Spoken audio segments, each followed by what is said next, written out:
ですが、小沢さん、はい、やりましょう。はい、顔出して。あ、わかりました。ちょっとあ、カメラの準備す大丈夫るとですか？じゃあ、大丈夫です。あ、大丈夫です。大丈夫です。すぐ行っ大丈夫ですか？てきます。はい、お願いします。自己紹介代わりにですね。はい、さっきはい。の2つ。はい、お願いします。こんばんは。台湾研修に参加した法文学部の法系社会学科の1年の小沢奈々です。参加したきっかけは、大学の間に1回は海外に行ってみたいと思っていて、たまたま台湾研修の集中講義を、メールの見たきっかけで、本当にメールがきっかけで、行こうっていう決断をしました。そうですね。なんか、台湾、第二外変わったこと。国語を、第二外国語中国語を通したので、ちょっとそれもあって参加あ、しました。はい。はい。変わったのは、結構、台湾自体が日本より多様性のある国だったので、価値観とかが少し、ちょっと、抽象的にはなりますが、日本にずっといた時よりはたった10日間でしたけど変わったかなと思います。また先生が、トルコ研修やイランのことについてえっと、集中講義や、研修中に何度かお話ししていただいたので、あと、一緒に研修に参加した人とも、振り返りなどをしていくことで、いろんな考え方に触れることができて、考え方、なんていうんでしょう。知見が広がったかなと思います。大丈夫でしょうか？はい、ありがとうございはい、ありがとうます。ございます。はい、じゃあ、下に寺谷さん、お願いします。はい。体験修に参加した1年生、農学部1年生の寺谷です。きっかけは、入学する前に、PSEG のホームページを見てて、で、大学に入って1年生の時に、どうしてもその体験修に行きたいなって思ってて、で、なんか、私が前に1回タイに行ったことがあるんですけど、もっとタイについて知りたいなと思って、今回この研修を受けました。で、変わったこととしては、初対面の人と接するときに、一歩前に出る力がついたなって思っていて、タイに行って、で、前回タイに行った時は、その現地の友達がやってくれてたので、本当に言語が伝わらないっていう場面があまり体験したことなかったんですけど、今回行ってみて、全く伝わらない中で、自分でその注文をしたりとか、現地の学生と喋ったりっていう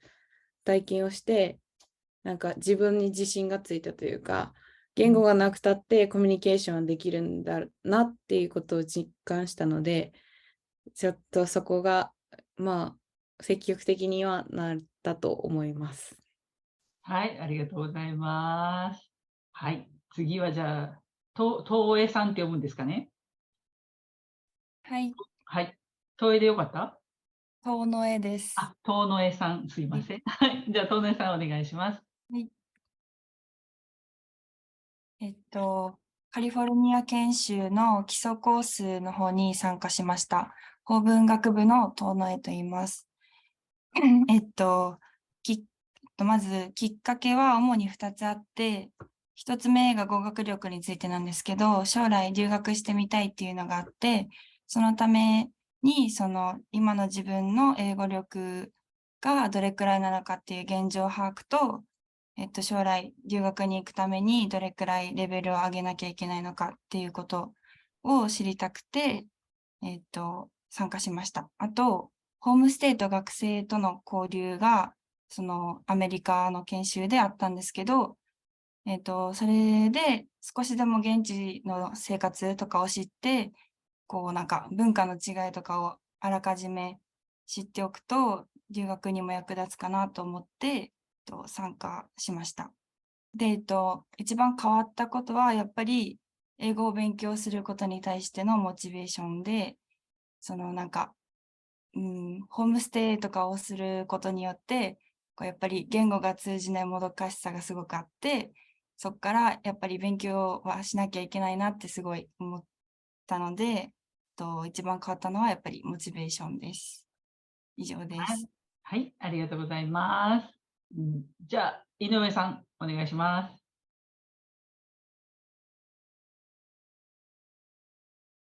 おにゃあれすみません。はい、いきます。大丈夫ですか？はい。はい。食の安全研修に参加した井上夏樹です。修士1年の井上夏樹です。参加したきっかけとしては、そうですね、食のグローバル化が進む中で、やはり日本だけの食品安全を守っているのではなくて、海外の食品安全を勉強する必要があると感じていたので、海外に参加しました。あと、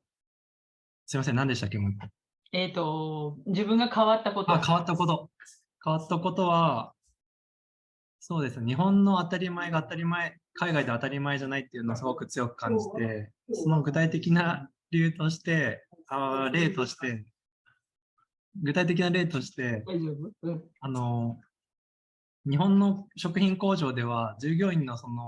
男性従業員のひげを剃らなきゃいけないっていうルールがあるところが多いんですけど、海外では宗教の理由とかでひげを伸ばしている方だったり、個性とかファッションで伸ばしている方がいるんですけど、それに対して、ひげネットなどをつけることによって、その個性と食品の安全を両立するシステムがあって、なんかアメリカに行ったんですけど、そのアメリカならではの、何ですかね、個性と品質を両立しているっていうとこはすごく日本にはないなと思ったので、いい刺激になりました。以上です。はい、ありがとうございます。次は勝也さん。はい。いけますか？はい。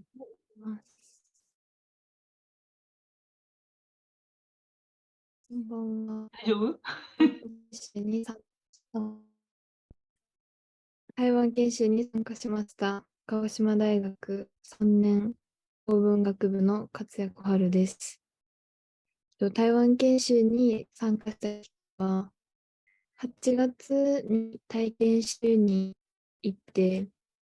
それがすごく相手の海外で自分にとっていい経験になったのもあったし、一つの体験習で一つの大学と交流したんですけど、もっと自分にできることがあったなっていう後悔もあったので、もう一回研修に参加しました。で、研修で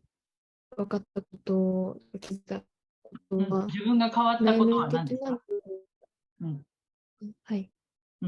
内面的ことですけど、今回は自分、研修前にいろんなことを交流するっていうことを目的に、交流することを自分の目標としていったので、いろんな人に自分から話しかけて、結構深い質問とか個人的な話をできたっていうのが、自分の中で一つ殻を破れたかなって思いました。以上です。はい、ありがとうございます。殻を破る、いいですね。はい。村田さん、お願いします。はい。まず、鹿児島大学理工学研究科 M1 村田です。まず、応募したきっかけは、先輩方が、研究室の先輩方が、海外の、学会とかに出てるのを見て、やっぱすごいなと思って自分も参加してみたいと思って、今回この、ノースダコタ研修に参加させていただきました。で、変わったことは、まずは、コミュニケーションの取るのはすごい難しいなって最初思った時に、やっぱ自分から話せないことがあったんですけど、その研修の途中に自分から話せるように話しかけられるようになったのは大きく変わったなと思ったことと、また逆に今日本とかで生活してる中で、海外の方とかよく見かけるんですけど、その人たちが普通に生活できてるのを見て、シンプルにすごいなっていうふうに思い始めました。以上です。はい、ありがとうございます。いい気づきですね。はい、ありがとうございます。はい、では次は中川さん。音声聞こえてますでしょうか。はい、聞こえますよ。うん。ノースダコタ州立大学派遣事業に参加した、修士1年の中川です。で、まず参加のきっかけとしては、まず海外の大学で、授業が受けられるっていう話を聞いて、あと、プラスで、授業を受けた後に、学会に参加、今回したんですけど、そういう学会に参加できるということで、その研究の面でも、海外でいろいろ学べることがあるかなというところで参加しました。で、研修後何が変わったかっていうと、それこそその研究で言ってるので、その研究に対する姿勢が変わりました。で、あちらのそのアメリカの学生とかはもうほとんどがもうドクター、PhD といって、博士課程の学生ばっかりで、もう全然その日本だと修士課程とか、で、大体終わったりする人が多いと思うんですけど、その学びに対する、なんていうんですかね、姿勢というか、が、その自分にもちょっと移ったというか、そういうところが変わったと思います。素晴らしい。はい。ありがとうございました。はい。じゃあ、前田さん。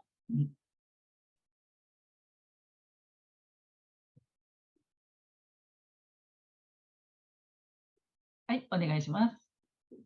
声が聞こえない。なんで？こんばんは。聞こえた、聞こえた。はい。カリフォルニア研修の海外インターンシップに参加した法文学部法系社会学科2年の前田優と申します。参加した理由は、日本とか自分が住んでる鹿児島っていうのを客観的に外から見てみたいなって思った好奇心から参加しました。で、参加して変わったことは、今まで以上に人とのつながりっていうのを大事にしたいなって思ったこととか、ビジネスプランを考えたんですけど、失敗を恐れないで挑戦する、ポジティブに考えられるようになったかなって思います。今日はよろしくお願いします。お願いします。すごいですね。はい、ありがとうございました。はい、では、村下さん。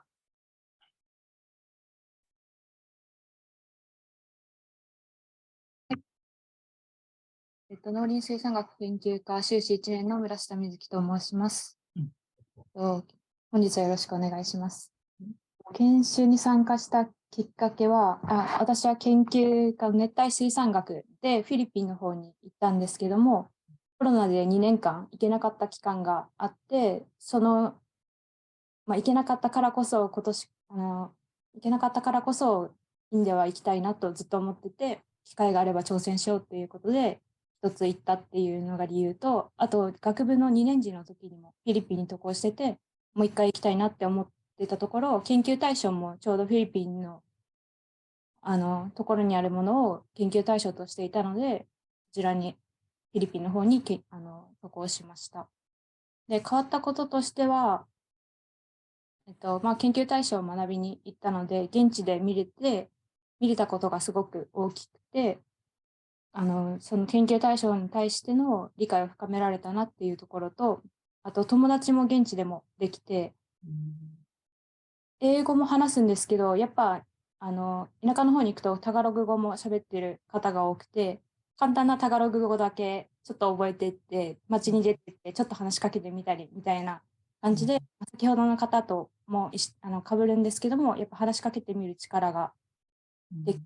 ついたかなと思います。はい、ありがとうございます。はい、また読み方が上下さんでしたっけ？双葉さん、はい、お願いします。はい。ジョージア大学の臨床獣医学の研修に参加しました。共同獣医学部3年の城下双葉です。よろしくお願いします。海外研修に参加しようと思った最初のきっかけが、入学前に獣医学部のオープンキャンパスで海外研修に参加した先輩の、話を聞く機会があって、それでもともと興味を持ってたんですけど、今回日本の臨床実習に参加する前ではあったんですけど、ジョージア大学に行けるのが最後っていうのを聞いて、で、チャンスがあるうちに海外との違いとかを肌で感じたいなって思って応募しました。あと、単純に海外に行ってみたいっていう憧れもちょっと一つあって応募しました。あと、研修前と何が変わったかなんですけど、臨床の勉強に入る前だったので、全然何もっていうか、細かいことはわからないかったんですけど、実際に臨床実習に入れることで、勉強のモチベーションが高まったなっていうのと、あと、日本でも海外の人に積極的に話しかけてみたいなっていう気持ちになったところが変わったところかなって思います。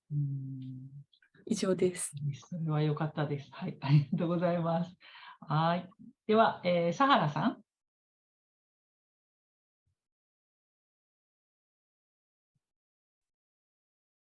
はい。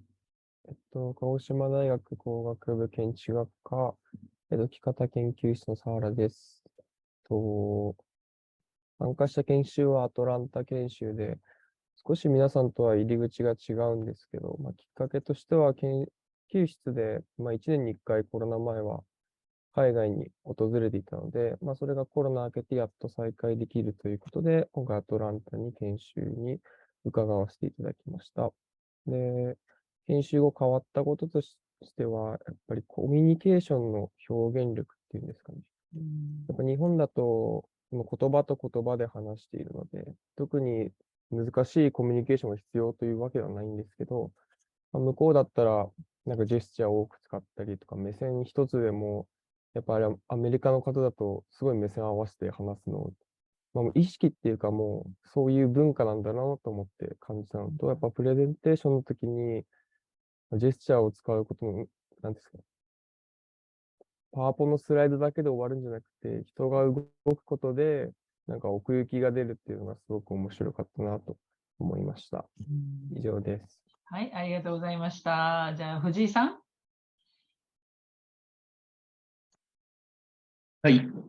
今、聞こえてますか？大丈夫ですか？聞こえてますよ。大丈夫です。はい。カリフォルニア研修の、インターンコースに参加しました。医学部医学科3年生の藤井修平と申します。よろしくお願いします。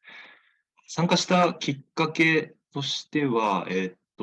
将来働くにあたってヒントを得たいなっていうのが、本心でして、で、今、医師として将来働くにあたって、海外で働くのか、日本で働くのか、今絶賛ちょっと迷っていまして、なので、アメリカの国家試験の勉強とかは並行して進めたりはしてるんですけど、そのアメリカでの文化であったりとか、多国籍な人種であったりとか、そういったものを現地で体感したいなと思って参加させていただきました。で、変わったこととしましては、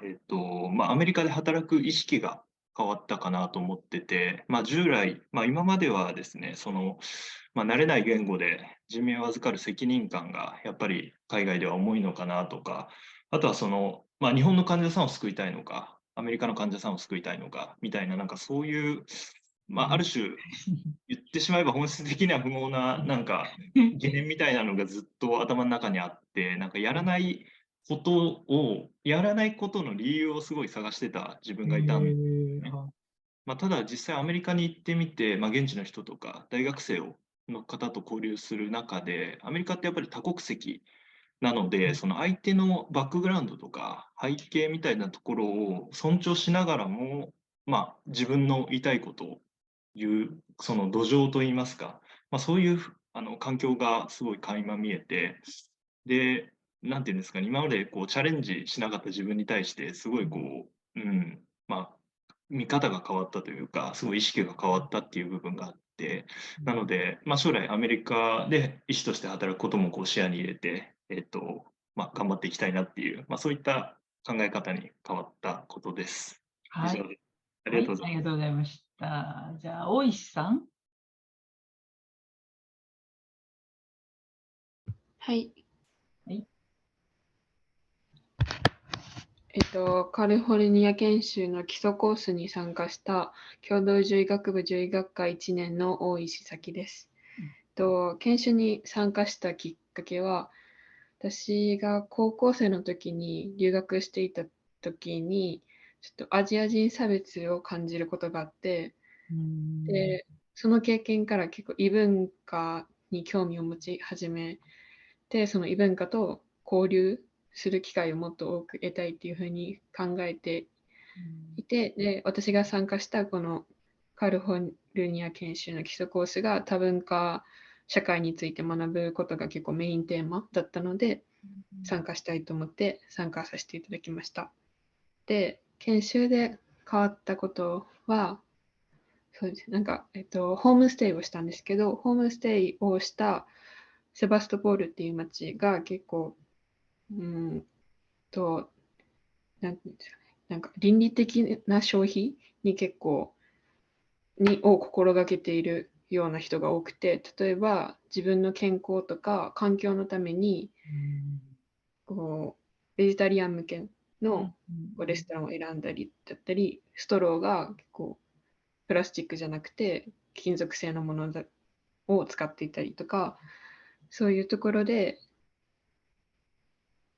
その物の価値だけじゃなくて、物の先にある社会に貢献できるかとか、自分に何か利益があるかっていうところを見ている消費を結構目の当たりにして、で、日本でも自分買い物とかをするときに、そういったことを意識するように変わりました。以上ですね。はい、ありがとうございました。永山さん。はい。